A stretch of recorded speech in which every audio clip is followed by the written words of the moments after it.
There's such an unfortunate stigma around mental health.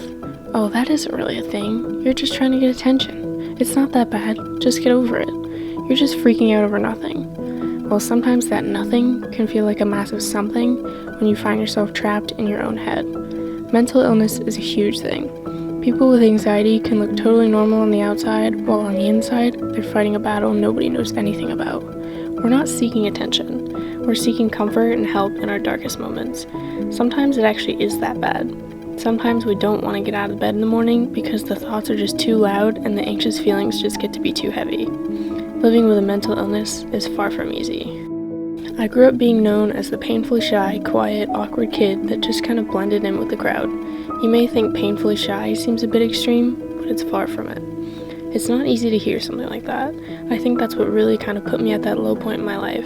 How do you come back from that? It's taken me a long time to get to the good place I'm at today. I'm talking years of climbing out of a dark hole, struggling to find my way to where I am now. I've never been the one who cares about what other people think of me. I'm perfectly happy being me, but that doesn't mean I don't still struggle. Just because I don't care what other people think doesn't mean that I don't have that longing to feel wanted. It's something I battle with all the time. When you find yourself alone a lot, you start to question yourself. You start to question everything. It's not something you do on purpose, it just happens. Unfortunately, that's what comes with this lovely little thing called anxiety. Some days you do notice that you're just kind of there. Nobody really takes much notice of you, which in some ways is good, but it can also get very lonely. I wouldn't say that I've ever enjoyed being the center of attention, but sometimes it's nice just to be noticed. It's nice when people actually see that you're there and don't skip over you all the time. If you want to talk about dealing with inner demons, anxiety is a prime example. Some days are better than others, but on those bad days, it can get really bad really fast. You have so many things going for you and be feeling on top of the world, but as soon as that one thing you've been trying not to worry about starts to go south, that can send you spiraling out of control. Spiraling is one of the worst parts. You feel like you have no control over your thoughts or your emotions, and you can feel yourself start to shut down. It can even happen in the middle of a crowded room while sitting at a table surrounded by a group of your friends. Laughing, having fun, taking a break from worrying about life's stresses, and you see something across the room that just completely throws you. All remnants of a smile immediately disappear from your face, and your mind becomes all consumed by what you saw, and you begin running through every question and negative thought imaginable. You can't just turn it off. It doesn't work like that. You have to find ways to pull yourself out of it, or you end up suffering. Sometimes all it takes is something as simple as calling a friend or talking to them in person. Maybe even going to the gym to work out. Other times, it feels like nothing can save you. You feel trapped, like nothing can help pull you from the depths. Sometimes it creeps up on you out of nowhere, and then you really don't know what to do with yourself. You could be perfectly calm in the middle of class, and you feel your heart start to race, and you feel your muscles start to tighten up, but other than that, you feel fine. You have no idea where the sudden nerves are coming from, but you're left to deal with them. You can either choose to acknowledge that you're feeling like you're struggling and let it take over, or you can choose to acknowledge those feelings of struggle and push through them. Continue going about your day. Turn it into one of the rare times you can take back control. Anxiety is far from an easy thing to live with. Despite showing up to my job as a sports reporter full of excitement and feeling totally prepared on game nights, I'm also combating intense feelings of anxiousness at the same time. Am I really ready for this? What if I screw up? What if I forget what I wanted to say? What if I didn't get all my facts right? What if I forget to look at the camera? What if? You have to try to turn those negative thoughts into positive ones.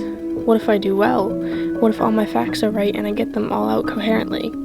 What if I do know where the camera is every time? Those things that you're worried about being big things, they're usually just small, insignificant details that nobody else is going to remember in 5 minutes. Just because a mental illness isn't always visible on the outside doesn't mean it isn't incredibly painful on the inside.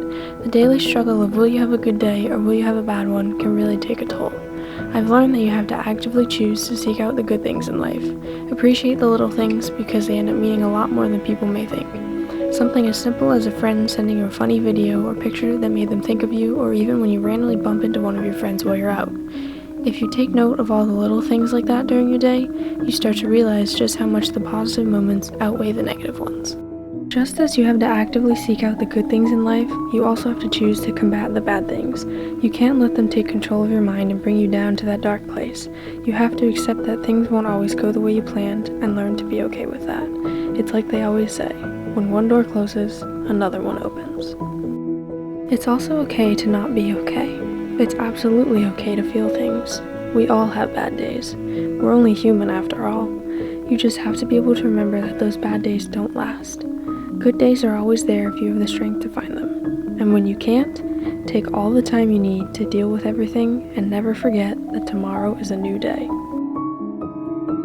One of the biggest things I've learned in life is that a mental illness is a powerful thing. It can break you down and pull you into one of the darkest places you could ever imagine, but it can also show you how incredibly strong you can be.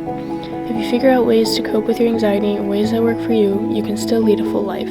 Sure, some days are going to be a lot tougher than others, but on those really good days, you finally see just how resilient you can be. Always focus on the good. Don't dwell too long on the bad. Keep pushing on every single day. Never stop. Don't let one bad day or even one bad moment keep you down, and always remember, I have anxiety, it does not have me.